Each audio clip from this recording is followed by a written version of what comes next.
আজ আমার দেশে দর্শনের কোনো বিচার হয় না, জানার কোনো বিচার হয় না। যদি কোরআন হাদিসের সুন্নাহ মোতাবেক এই দেশে দর্শনের বিচার হতো, আল্লাহর কসম করে বলি দৈনিক পেপার পত্রিকা ফেসবুক ইউটিউবের মধ্যে দর্শনের খবর আমাদের পড়া লাগতো না। এত হারে বাংলার এই জমিনে দর্শনের হার বেড়ে গেছে। কোরআন সুন্নাহর আলোকে যদি বিচার করা হতো, জ্ঞানী গুণী মানুষ আপনারাই বলেন, এদেশে দর্শন থাকতো, জানা থাকতো, ব্যভিচার থাকতো না। কারণ কোরআন সুন্নাহর বিচারে তো আমার দেশে নাই। يغضوا من أبصارهم ويحفظوا فروجهم ذلك أزكى لهم إن الله خبير بما يصنعون صدق الله العظيم وصدق رسوله النبي الكريم ونحن على ذلك من الشاهدين والشاكرين والحمد لله رب العالمين إن الله وملائكته يصلون على النبي يا أيها الذين آمنوا صلوا عليه وسلموا تسليما اللهم صل على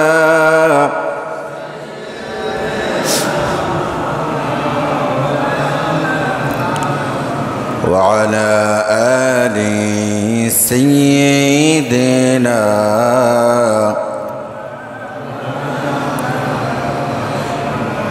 জীবনে যদি যাই চলে যাক ঈমান ছাড়া যাবে না জীবনে যদি যাই চলে যাক ইসলাম ছাড়া যাবে না ঈমান যদি ছাড়ো বন্ধু ইসলাম যদি ছাড়ো বন্ধু আল্লাহর জান্নাত পাবে না আল্লাহুম্মা সাল্লি আলা মাওলানা মুহাম্মাদ ওয়া আলা আলি সাইয়্যিদিনা لا إله إلا الله لا إله إلا الله لا إله إلا الله لا إله محمد آकर कुफ्र को मिठाया कुफ्र को मिठा कर सदाकत बताया ला इलाहा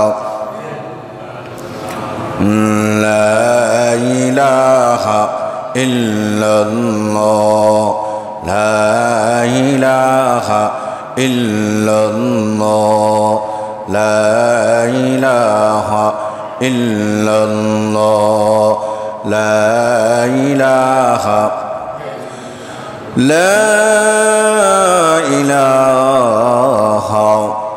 إلا الله محمد رسول الله সাল্লাল্লাহু আলাইহি ওয়াসাল্লাম।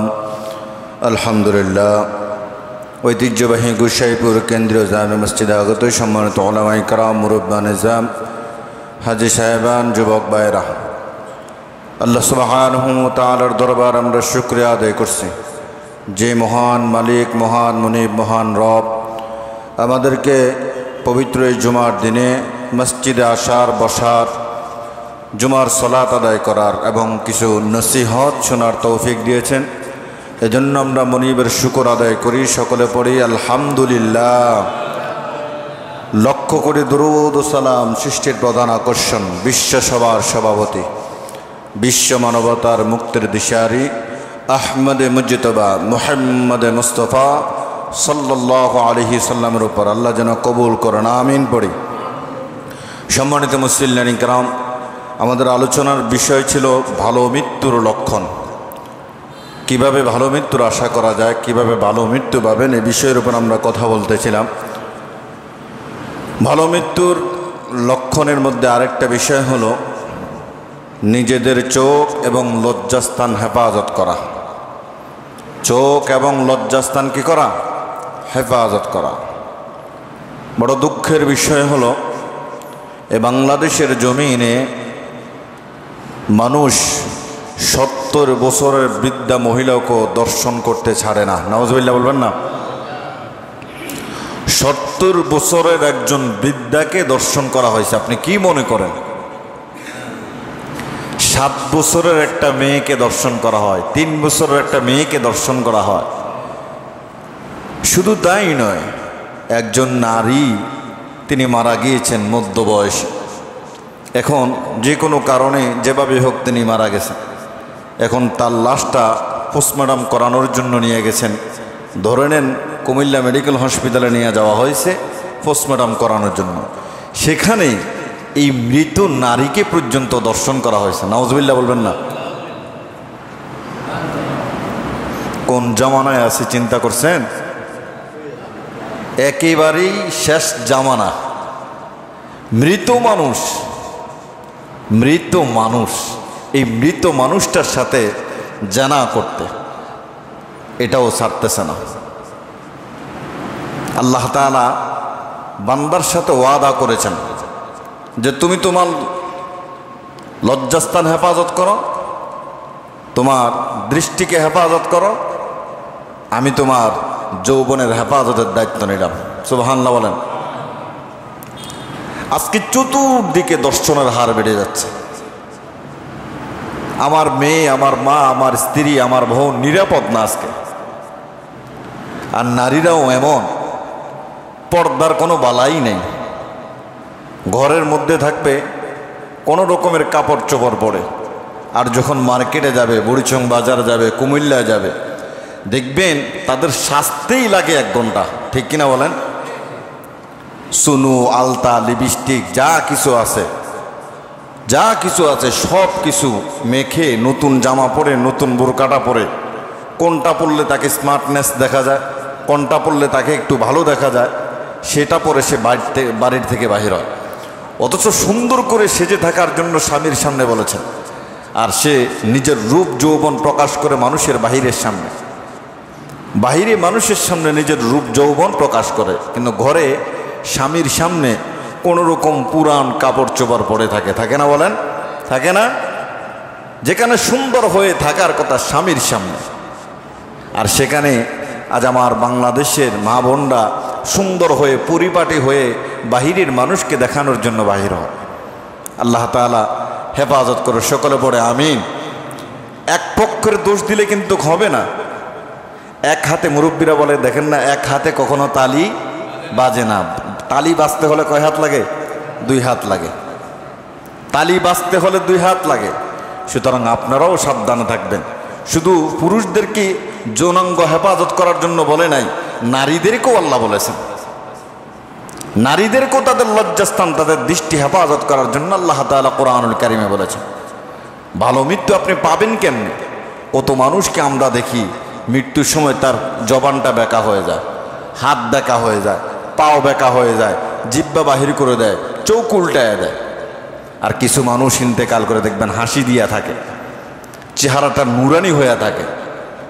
কিছু মানুষ মরে তার চেহারার দিকে তাকানো যায় না, এত ভয়। আল্লাহ তাআলা আমরা যারা এখানে আছি আমাদের সবাইকে মৃত্যুটা যেন ঈমানের সাথে হয়, মৃত্যুটা যেন ভালো মৃত্যু হয়। আল্লাহ তাআলা যেন সেই তৌফিক দান করে, সকলে বলি আমিন। আপনি যদি দৃষ্টিকে হেফাজত করতে পারেন, দুনিয়ার এই সামান্য সুখ, দুনিয়ার এই সামান্য আয়েশ থেকে যদি নিজের দৃষ্টিকে, নিজের নজরকে হেফাজত করতে পারেন, আল্লাহ তাআলা আপনাকে ঈমানের পরিপূর্ণ স্বাদ ভোগ করার তৌফিক দিবেন। সকলে বলি সুবহানাল্লাহ। ঈমানের পরিপূর্ণ স্বাদ দিবেন।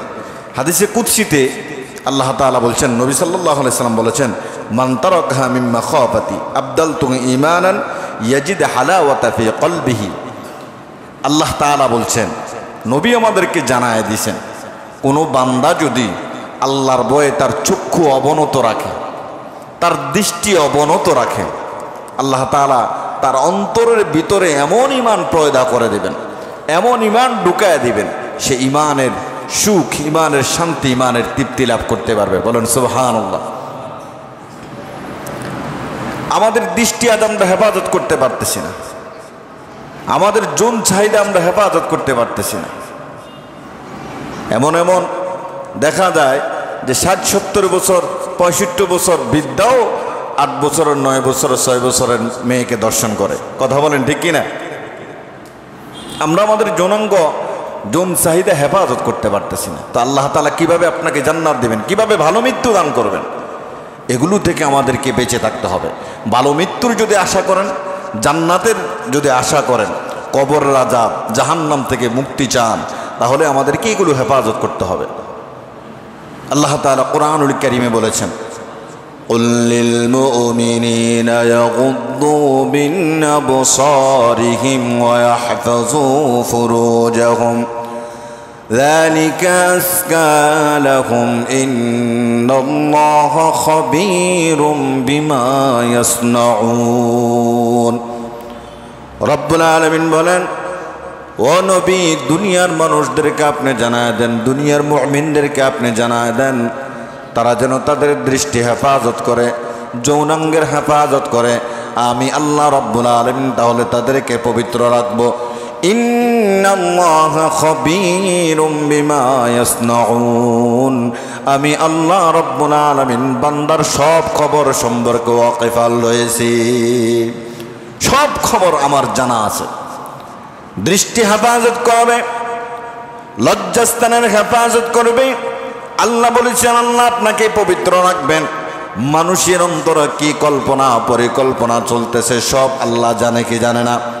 বলে আল্লাহ জানে কি জানেন না? আল্লাহ মানুষের সব কিছু মনের খবর জানেন। কি উদ্দেশ্যে বাড়ি থেকে মসজিদে আসলেন, আজকে জুমার দিন কেন আসলেন, এটাও আল্লাহ জানেন। আপনার প্রত্যেকটা কদম জমিনে দিচ্ছেন, কি কারণে দিচ্ছেন সেটাও আল্লাহ জানেন। কি চিন্তা ভাবনা, কি পরিকল্পনা করতেছেন সেটা আল্লাহ জানেন। একটা সুন্দর মেয়ে দেখার পরে আপনি অন্তরে কি কল্পনা জল্পনা করতেছেন সেটাও আমার আল্লাহ জানে কি জানে না? বলেন জানে কি জানে না? আল্লাহ জানে। এজন্য আল্লাহ বলেছেন, বান্দারে ইন্নাল্লাহা খাবীরুম বিমা ইয়াসনাউন। ও বান্দা, মনে করিও না রাতের আধারে গুনাহ করো আমি আল্লাহ দেখি না, আমি আল্লাহ জানি না। বান্দারে, মনে করেছো রাতের 1টা 2টার পরে অন্য নারীর ঘরে ঢুকে জানাবে বেচারা লিপ্ত হয়েছো, দুনিয়ার কোনো মানুষ দেখে না, আল্লাহও দেখে না। আমার আল্লাহ বলেছেন, বান্দা রাতের আধারে কি করো, দিনে কি করো, অন্তরে কি পরিকল্পনা জল্পনা করো, সব খবর আমার আল্লাহর কাছে রয়েছে, সব খবর।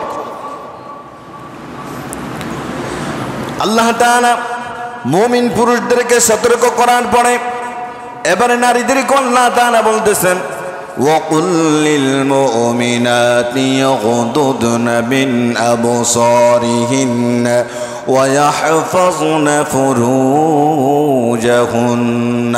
আল্লাহ বলেন, ও নবী, আপনি নারীদেরকেও জানায় দেন তারা যেন তাদের দৃষ্টির হেফাজত করে। ও নবী, আপনি জানায় দেন তারা যেন তাদের লজ্জাস্থানেরও হেফাজত করে নেয়। পুরুষদেরকে যেমন বলেছে, নারীদেরকেও আল্লাহ সেভাবে বলেছেন। আজ আমার দেশে দর্শনের কোনো বিচার হয় না, জানার কোনো বিচার হয় না। যদি কোরআন হাদিসের সুন্নাহ মোতাবেক এই দেশে দর্শনের বিচার হতো, আল্লাহর কসম করে বলি দৈনিক পেপার পত্রিকা ফেসবুক ইউটিউবের মধ্যে দর্শনের খবর আমাদের পড়া লাগতো না। এত হারে বাংলার এই জমিনে দর্শনের হার বেড়ে গেছে। কোরআন সুন্নাহর আলোকে যদি বিচার করা হতো, জ্ঞানী গুণী মানুষ আপনারাই বলেন, এদেশে দর্শন থাকতো? জানা থাকতো? ব্যভিচার থাকতো না। কারণ কোরআন সুন্নাহর বিচারে তো আমার দেশে নাই। আল্লাহর এক বান্দি জানা করার পরে আল্লাহর নবী সাল্লাল্লাহু আলাইহি সাল্লামের কাছে এসে বললেন, ওগো আল্লাহর নবী, আমি জানা করেছি, আমি ব্যভিচার করেছি, আপনি আমাকে শাস্তি দেন। বলে, তুমি যে জানা করেছো, ব্যভিচার করেছো, তার প্রমাণ কি? প্রমাণ ছাড়া কেউ কাউকে শাস্তি দিতে পারবে? রাসূল আগে প্রমাণ চেয়েছেন। তুমি যে জানা করেছো, তুমি যে ব্যভিচার করেছো, তার প্রমাণ কি? বলে, ইয়া রাসূলুল্লাহ, জানা করার কারণে আমার গর্ভের ভিতরে একটা হারামজাদা পয়দা হয়েছে, এটা যারও সন্তান আমার পেটের ভিতরে এসেছে, একটা সন্তান এসেছে জানা করার কারণে। আল্লাহর নবী বললেন, আমি জানার শাস্তি তোমাকে দিতে পারি, কিন্তু অপরাধ করেছো তুমি, অন্যায় করেছো তুমি। তোমার গর্ভের ভিতরে থাকা এই নবজাতক শিশু তো কোনো অন্যায় করে নাই, কোনো অপরাধ করে নাই, তোমাকে শাস্তি দিয়ে কেন আমি তার উপরে শাস্তি প্রয়োগ করব? সুতরাং এই নবজাতক সন্তান দুনিয়ায় ভূমিষ্ঠ হওয়ার পরে তুমি আমার কাছে আসবা, তারপরে তোমাকে জানার শাস্তি দেওয়া হবে। আল্লাহর বান্দি চলে গেলেন। আল্লাহর বান্দি চলে যাওয়ার পরে যখন নবজাতক এই সন্তান দুনিয়াতে আসলেন,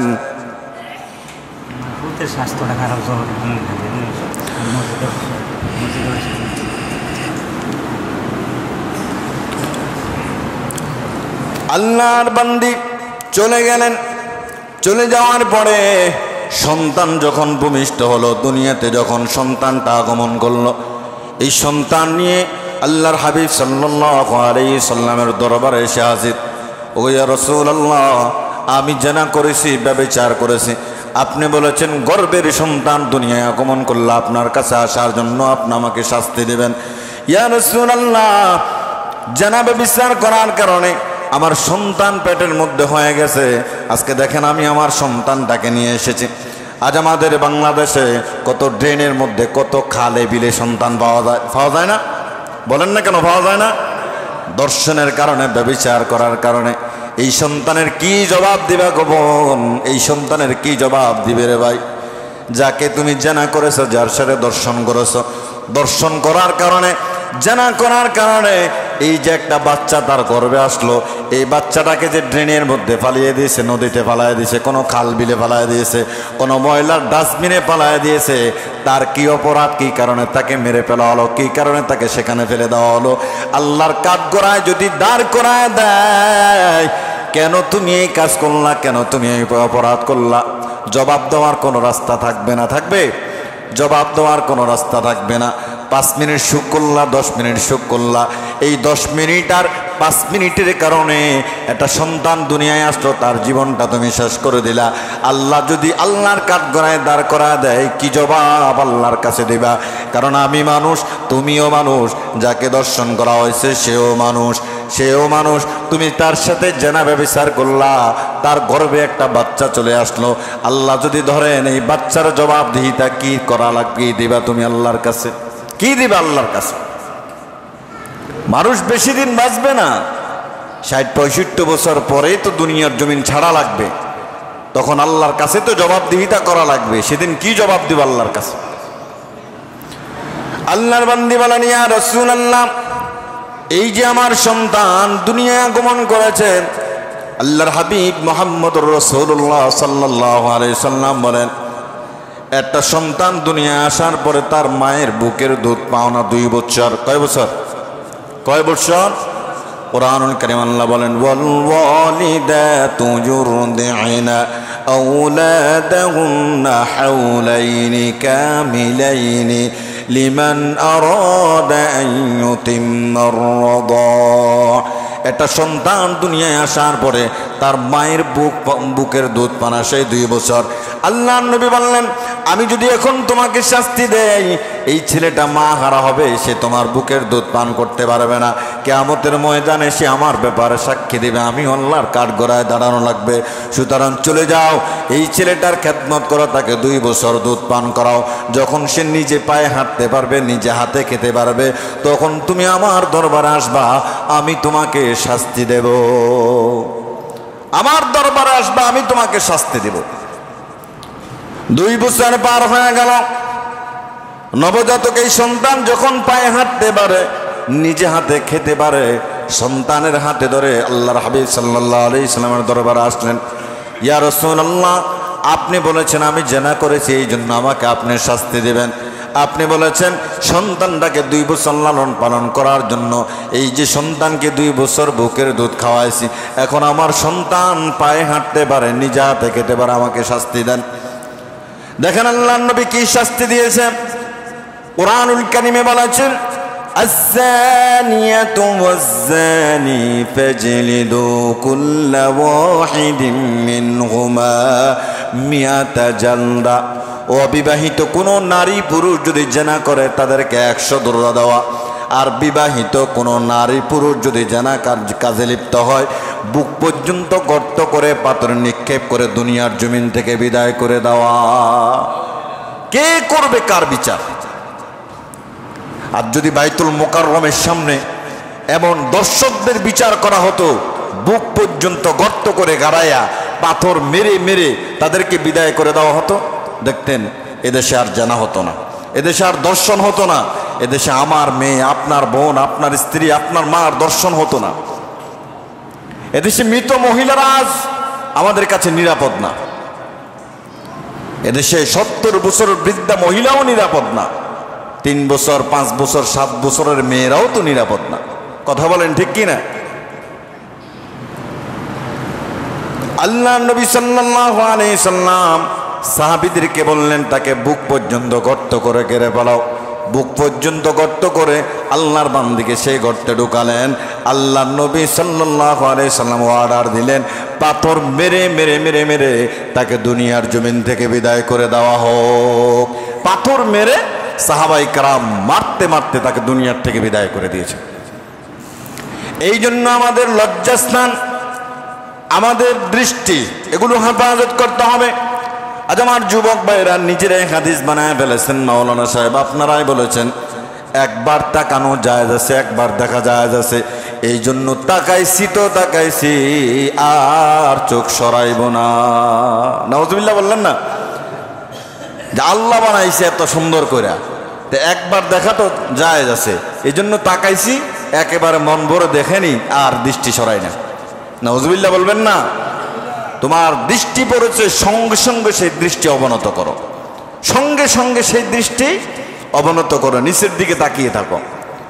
আল্লাহর একজন ওলি, তিনি বললেন, একদিন আমার শয়তানের সাথে সাক্ষাৎ হলো। শয়তানকে আমি বললাম, শয়তান ভাই, মানুষকে কিভাবে তোমরা অস্বস্থ দাও, কিভাবে তোমরা বশ করো? শয়তান বলল, আল্লাহর ওলি শুনে নাও, জান্নাত থেকে যখন আল্লাহ তাআলা আমাদেরকে বাহির করে দিলেন, আদমকে সিজদা না দেওয়ার কারণে, এই মানুষকে সিজদা না দেওয়ার কারণে, এই মানুষের কারণে আল্লাহ তাআলা জান্নাত থেকে আমাদেরকে বাহির করে দিলেন। সেদিন আমি শক্ত একটা শপথ করেছি। কোরআনের ভাষায় আল্লাহ বলেন, সুম্মা লাআতিয়ান্নাহুম মিন বাইনি আইদিহিম ওয়া মিন খালফিহিম ওয়া আন আইমানিহিম ওয়া আন শামাইলিহিম ওয়ালা তাজিদু আকসারুহুম শাকিরিন। শয়তান বলল, যেদিন এই আদমের কারণে, এই মানুষের কারণে আল্লাহ তাআলা আমাকে জান্নাত থেকে বাহির করে দিলেন, আমি শক্ত একটা শপথ করে নিয়েছি, আল্লাহ এমন শক্তি দেন আমি যেন চতুর্দিক থেকে তাকে ওয়াসওয়াসা দিতে পারে, ধোঁকা দিতে পারে। এই জন্য আমি সামনের দিক থেকে, পিছন দিক থেকে, ডান দিক থেকে, বাম দিক থেকে, চতুর্দিক থেকে তাকে আমি ওয়াসওয়াসা দেই। কিন্তু একটা দিকে আমি তাকে ওয়াসওয়াসা দিতে পারি না, সেটা হলো নিচ থেকে। আমি আল্লাহর এই বান্দাকে ওয়াসওয়াসা দিতে পারি না। সুবহানাল্লাহ বলেন। একটা দিক থেকে, সেটা হলো নিচের দিকে। আপনি যখন নিচের দিকে তাকাবেন তখন আর কোনো গুনাহ হবে না, শেষ। আপনার একবার শরীরে খুব জিদ, অপর এক ভাইকে আপনি আক্রমণ করবেন, আক্রান্ত করবেন, এই জিদ কন্ট্রোল করার জন্য জিহ্বা কামড় দিয়ে যখন মাটির দিকে তাকাবেন, এই জিদটা ঠান্ডা করে দেবে কে? মাটির দিকে তাকায়া পড়ে নেবেন। পড়েন, আউযু বিল্লাহি মিনাশ শাইতানির রাজীম। সবাই পড়েন, আউযু বিল্লাহি মিনাশ শাইতানির রাজীম। আপনার মনের জিদ খুব দূর করে দিবেন কে? আল্লাহ। শয়তান শক্ত স্বভাব করেছেন, চতুর্দিক থেকে ওয়াসওয়াসা দেবে, চতুর্দিক থেকে তাকে ধোঁকা দেবে। চতুর্দিকে শয়তান আমাদের সাথে কয়েকটা লেগে আছে। এই জন্য দেখবেন, আমি একটা উদাহরণ দেই। আজ আমরা আমল থেকে, ইবাদত থেকে অনেক দূরে সরে আছি। তার কারণ হলো, একটা উদাহরণ দেই, মানুষের যখন জ্বর হয়, জ্বর হয়নি 100 ডিগ্রি 120 ডিগ্রি যখন জ্বর হয়, বান্দার শরীরটা একবার দুর্বল হয়ে যায়, তখন আর কাজকর্ম করতে মন চায় না, তখন কারোর সাথে কথাও বলতে মন চায় না, মন চায় সারাদিন বিছানার মধ্যে শুয়ে থাকে। তদ্রুপ একটা ছেলে, দুনিয়ার এই মানুষ যখন মোবাইল টিপে, ফেসবুক থেকে, ইউটিউব টিপে, টিকটক টিকা, নাচ গান দেখে, নাটক সিনেমা দেখে, নর্তকীদের গান দেখে, পর্নোগ্রাফি দেখে, তখন তারা আমল করতে মন চায় না, ইবাদত করতে মন চায় না, মসজিদে আসতেও মন চায় না, নামাজ পড়তেও তার আর মন চায় না। কারণ তার মন চায় সবসময় যেন সে নাচ গান দেখে, ঠিক কিনা? সবসময় নাচ গান দেখে। এই জন্য আল্লাহ রসুল বলেন, যুবক ভাইরা ভালো করে শুনেন, যারা নাচ গান দেখেন, নর্তকীদের নাচ গান দেখেন, পর্নোগ্রাফি দেখেন মোবাইলে, আজকে মোবাইলের মধ্যে দুনিয়াটা হাতের মুঠোয়, হাতের মুঠোয় না? আমেরিকাতে কি হচ্ছে আপনি আপনার ঘরে বসে দেখতে পারবেন, ঢাকায় কি হচ্ছে আপনার ঘরে বসে দেখতে পারবেন, বিশ্বের আনাচে কানাচে কি হচ্ছে আপনি আপনার ঘরের মধ্যে বসে দেখতে পারবেন। দুনিয়াটা এত সহজ হয়ে গেছে, এত সহজ হয়ে গেছে দুনিয়াটা। মোবাইলের মধ্যে যারা নাচ গান দেখবেন, পর্নোগ্রাফি দেখবেন, কিয়ামতের ময়দানে আল্লাহ তাআলা চোখ দিয়েছেন আপনাকে নাচ গান দেখার জন্য না, আল্লাহ তাআলা চোখ দিয়েছেন আপনাকে পর্নোগ্রাফি দেখার জন্য না। চোখটা আমাদের জন্য বড় একটা নিয়ামত।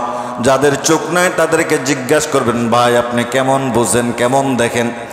বলবে, আল্লাহ তাআলা এই সুন্দর দুনিয়ার কিছুই আমি দেখতে পাই না, বিবাহ করেছি আমার বউটা কেমন তাকেও দেখতে পাই না, আল্লাহ সন্তান দিয়েছেন এই সন্তানগুলোকেও চোখ দিয়া দেখতে পাই না, চোখ থাকলে তো দুনিয়ার এই সৌন্দর্য আমি দেখতে পারতাম।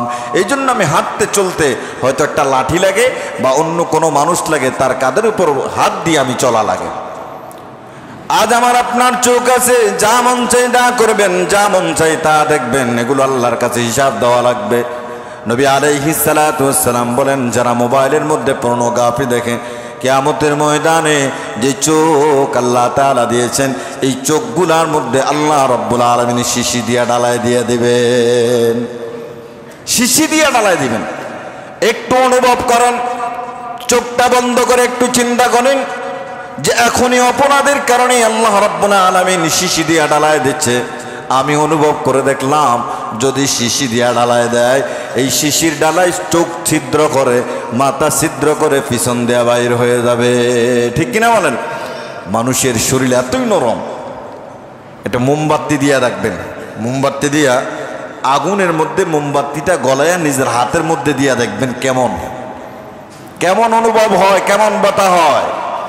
যারা নাচ গান দেখেন, নাটক সিনেমা দেখেন, টিকটকে অর্ধ উলঙ্গ মেয়েদের নাচ গান দেখেন, মেহেরবানি করে আমি আপনাদেরকে বলবো, একটা মোমবাতি নেবেন, নেওয়ার পরে আগুনে জ্বালায়া আপনার হাতের মধ্যে এই মোমবাতির গলা ফোটা ফেলবেন, কেমন লাগে, কেমন অনুভব হয়। তখনই টের পাবেন কিয়ামতের ময়দানে আল্লাহ তাআলা যে শিশি দিয়া ডালায় দিবেন চোখের মধ্যে, এটা কেমন লাগে, এটা কেমন লাগে। এজন্য আল্লাহ বলেছেন, তোমার দৃষ্টি হেফাজত করো, তোমার লজ্জাস্থান হেফাজত করো, তোমাকে হেফাজত করার দায়িত্ব আমি আল্লাহর। সুবহানাল্লাহ বলেন। আজ আমরা কেমনে হেফাজত করব? আমাদের হেফাজত হয় না। এজন্য মিশরের আল্লাহর একজন বান্দা ইবনুল জাওয়াজি রাহিমাহুল্লাহু আলাইহি খুব সুন্দর একটি ঘটনা তিনি লিখেছেন। তিনি বলেছেন, মিশরের একটা মসজিদের চতুর্পাশে বাসা। ওই মুয়াজ্জিন সাহেব সব সময় তিনি আজান দেন। আশেপাশে যত বাসা আছে এখানে যারাই থাকে তাদের সকলের সঙ্গে ভালো সম্পর্ক মুয়াজ্জিনের। একদিন আজান দিতে গিয়ে দেখেন একটা বাসার ছাদের উপরে সুন্দর একটা মেয়ে দেখা যাচ্ছে। মুয়াজ্জিন চিন্তা করলেন, উনাকে তো কখনো দেখি নাই, এত সুন্দর একটা নারী, এত সুন্দর একটা মেয়ে। যাই হোক, আজান দেওয়ার পরে তাদের সাথে গিয়া পরিচয় হব। আজান দেওয়ার পরে ওই বাসায় চলে গেলেন পরিচিত হওয়ার জন্য। সালাম বিনিময় করলেন, আসসালামু আলাইকুম ওয়া রাহমাতুল্লাহি ওয়া বারাকাতুহু। ভিতর থেকে সালামের কোনো জবাব নাই, কারণ মুসলমান হলেই না তারা সালাম দিতেন। ভিতরে যারা ছিলেন তারা খ্রিস্টান ছিলেন। দরজা খুললেন একজন আল্লাহর বান্দা, খুলেই বললেন, হুজুর কি ব্যাপার? বলে, আপনাদেরকে তো এর আগে দেখি নাই, নতুন দেখেছি, এই জন্য আপনাদের সঙ্গে পরিচয় হওয়ার জন্য আসলাম। ভিতর ঘরে নিলেন, চা নাস্তা খাওয়ালেন। খাওয়ার এক পর্যায়ে বললেন, আমি যখন আজান দেব আপনার বাসের ছাদের উপর একটা সুন্দর মেয়ে দেখতে পেয়েছি। বলে, হ্যাঁ এটা আমার মেয়ে। বলে, আপনার মেয়েকে আমার খুব ভালো লেগেছে, আপনার মেয়েটাকে যদি আপনি রাজি থাকেন বিবাহ করতে চাই। বলে, দেখেন আপনি মুসলমান, আমরা খ্রিস্টান, এটা কখনো হয় না। বলে, আপনি যদি চান আমি আমার ধর্ম ত্যাগ করে আপনার মেয়েকে বিবাহ করব। নাউজুবিল্লাহ। বললে, চলেন ছাদে চলেন, আপনি যেহেতু আপনার ধর্মই ত্যাগ করে দিবেন আমার মেয়েকে বিবাহ করার জন্য, চলেন ছাদে চলেন। বাড়ির ছাদে গিয়া একান্ত আপনার সাথে কথা বলে নেই। আল্লাহর বান্দা মুয়াজ্জিন ছাদের উপর উঠতে গেলেন, সিঁড়িতে হোঁচট খেয়ে পড়ে গিয়ে নিজের ঘাড়ের রগটা ছিঁড়ে গিয়ে জায়গায় দুনিয়ার জমিন থেকে বিদায় হয়ে গেলেন। না পারলেন আল্লাহর প্রিয় বান্দা হতে, না পারলেন প্রতিমার প্রিয় হতে। এমন অবস্থায় মৃত্যুবরণ করলেন। বেঈমান অবস্থায় সে কি করলেন? মৃত্যুবরণ করলেন। তার কারণ হলো সে তার দৃষ্টিকে হেফাজত করতে পারে নাই। আজকের অনেক যুবকরা আমাদের এখানে আছেন, কলেজ, ভার্সিটি, ইউনিভার্সিটিতে পড়েন। একজন হিন্দু মেয়ে আপনার পছন্দ হবে, তাই বলে আপনি ইসলাম ধর্ম বাদ দিয়ে হিন্দু ধর্ম গ্রহণ করে ওই মেয়েকে বিবাহ করবেন, তাহলে আপনি ইসলাম ধর্ম থেকে খারিজ হয়ে গেলেন, আপনি কাফের হলেন, মুশরিক হলেন। আপনার জায়গা জান্নাতে হবে না জাহান্নামে? জান্নাতে হবে না জাহান্নামে হবে? এমন অনেক বাস্তব নমুনা আমরা দেখেছি। আমাদের এদেশের মেয়েরা হিন্দু ছেলেদের প্রেমে পড়ে গিয়ে নিজের ধর্ম ত্যাগ করে হিন্দু ধর্ম গ্রহণ করেছে না বলেন? এমন নমুনা নাই? এমন নমুনা আছে। ছেলেরা আবার হিন্দু মেয়েকে বিবাহ করছে, নিজের ধর্ম ত্যাগ করে দিয়েছে। এই জন্য যুবক শ্রেণীর যে সমস্ত ভাইয়েরা আছেন, দৃষ্টিকে হেফাজত করেন, লজ্জাস্থান হেফাজত করেন। আপনাকে হেফাজত করবে কে? যুবক ভাইয়েরা বলে নেয়, তারা তাদের লজ্জাস্থান, তাদের দৃষ্টি তারা হেফাজত করতে চায় না। যে হুজুর যেমনি চলতে আছে এমনি চলো। ভালো লাগার একটা ব্যাপার আছে, ভালোবাসার একটা ব্যাপার আছে, ভালো লাগতেই পারে। কারণ ইউসুফ জুলেখাকে ভালোবেসেছেন, কিন্তু ইউসুফ জুলেখাকে কি ভালোবেসেছেন বলেন? এই ফতুয়া দিয়া বলে ভালোবাসা জায়েজ আছে। এই ভালোবাসার দোহাই দিয়া আপনি বিবাহের আগে হারাম রিলেশনে জড়ালেন, পার্কে গিয়ে কথা বললেন বিবাহের আগে, তো এটার শাস্তি কি হবে একটু চিন্তা করেন। এই জন্য আমরা তো সবাই মরে যাব, মরবো না সবাই? না এখানে কেউ চির অমর হয়ে দুনিয়াতে বেঁচে থাকবেন? চির অমর থাকবেন কেউ? আমরা সবাই একদিন মরে যাব। তাহলে আমরা চাই, আমরা যেহেতু দুনিয়ার জমিন থেকে চলেই যাব, মরা যেহেতু লাগবেই, মৃত্যুবরণ করা লাগবেই, তাহলে আমরা আমাদের দৃষ্টি হেফাজত করব, আমাদের লজ্জাস্থান হেফাজত করব। রাজি আছেন ইনশাল্লাহ? কারা কারা রাজি আছেন দুই হাত দেখান। আল্লাহ সবাইকে দৃষ্টি, লজ্জাস্থান হেফাজত করার তৌফিক দান করে সকলে পড়ে আমিন। আল্লাহ আমাদের যুবকের যৌবনকে হেফাজত করেন, আমিন পড়েন।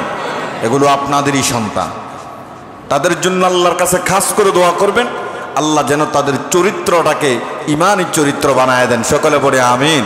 ওমা